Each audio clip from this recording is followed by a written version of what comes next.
that I have rarely encountered a human being who had greater love for God's children, all of God's children, than Peter Noel. So why did he sound so angry on the airwaves? Because this great nation that Corey so beautifully described as a country that has always sought justice was always guilty of harboring the worst racism. Those of us who are white, it's hard to believe. Forget slavery and selling a child on a block and ripping a baby away from his mother's breast. 40 years ago, a black kid kicking a soccer ball around the South couldn't take a drink of water, couldn't drink from the same water fountain as a white child, and then we ask why the black community is angry. Heck, I've been told that the Jews have to overcome their addiction to retelling the story of the Holocaust. Do people in the Jewish community not realize that a lot of people think we have a hang-up? How many more monuments are you going to put up? How many more museums are you going to build? How much more Jewish money is going to be devoted to retelling the story of the Holocaust? Heck, I had the Speaker of the German Bundestag, who accepted my invitation at Oxford, to speak at a debate about German reunification just before East and West came together after the fall of the Berlin War. And he sat at my table, my wife will remember this like it was yesterday, shocked all of the participants at this pre-debate dinner at Oxford by saying, "It's time that you Jews remove the albatross of the Holocaust from the victimized neck of the German people."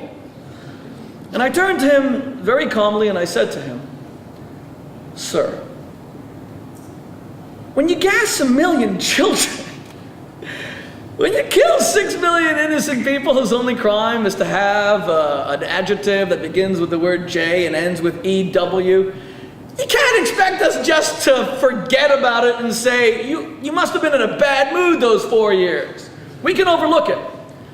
And yet when it comes to the kind of speech that someone like Peter Noel will give, or, and I'm not excusing what Jeremiah Wright said, but even Jeremiah Wright, we all look around and we say, these people hate America.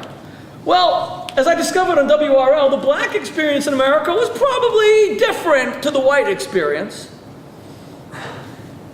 And while I do not believe to directly address the question of this debate, whether America has overcome its history of prejudice, while I do not believe there is still institutionalized prejudice in the United States, I disagree with my brother Peter Noel. I believe a black man can and will be the President of the United States.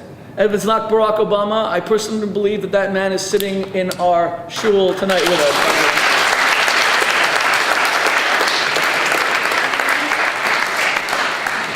God willing.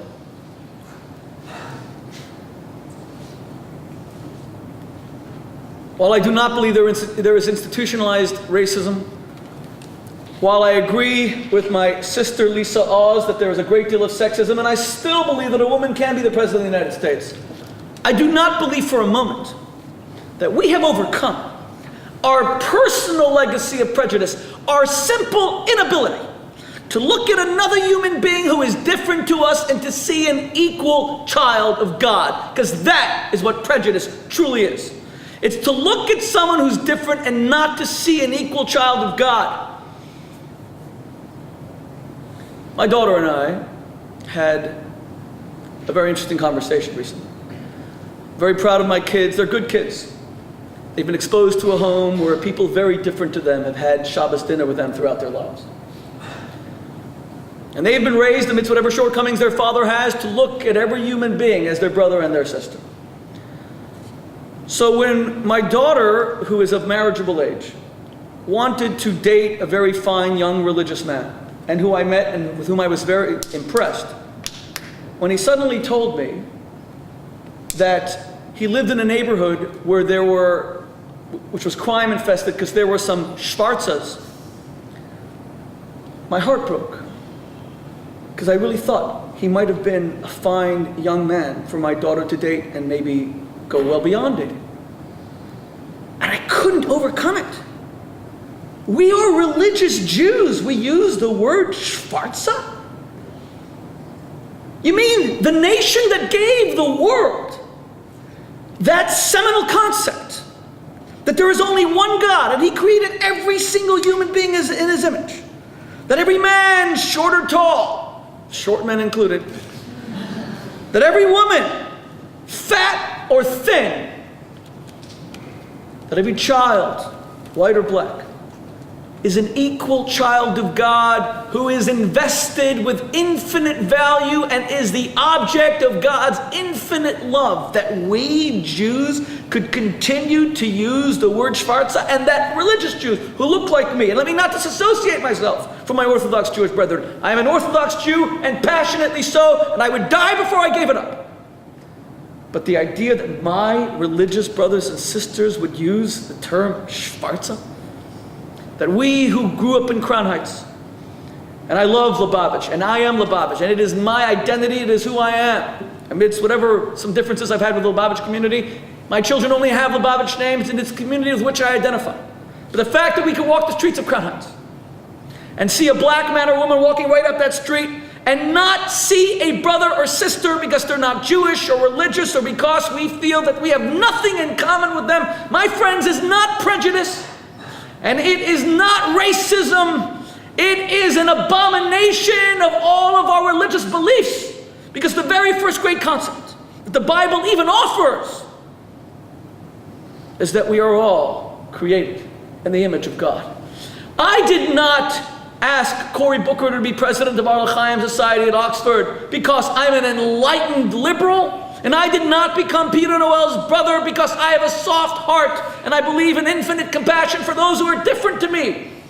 And I did not give up my radio show in Utah when they didn't want 600 black people to stay there after Katrina because I happen to be a humanitarian. I am a flawed and fault-ridden man. I did all those things because I'm religious, and the ABC, the fundamental pillar of religious faith, is that God created every human being in His own image. I did it for the same reason I kept the Sabbath and kept kosher. And the fact that we cannot generate and muster more of a crowd on a subject like this in the Jewish community shows how much work we still have to do. I am proud of the fact that after being on WRL, the 6 months that Peter Noel electrified the airwaves with a very unique and perhaps a show that can never be replicated. I'm proud of the fact that although I was given a bit of a hostile reception by the African American community, I was this white guy who was coming onto their station. Imagine an all-Jewish station. You suddenly have an evangelical Christian who's one of the radios. I'm proud of the fact that I won over many of the people who had that suspicion. Not through any great arguments or any superior eloquence, but through simple decency and humanity. A simple belief that the people that I was addressing are my equal children of God. And the reason why America has not completely overcome its history of prejudice, sexism, racism, is because for some reason, we cannot rise to the occasion of simply looking at someone different and seeing ourselves. To an extent, you might even say it's a contradiction in logic. If someone is different to me, they're not me. But that's only if you look superficially. If you judge people by all cover and no book. If you can't look at their substance, if you can't see their spirit, if you cannot be ignited by their soul, then all you'll see is difference. For God's sake, God looks down at each and every one of us and He sees what we, His children, have done to each other, and He weeps. And He weeps because every parent loves their children more than they love themselves. There's a young woman here from the UN from Senegal. What is your name again, please? Please remind me, I'm sorry?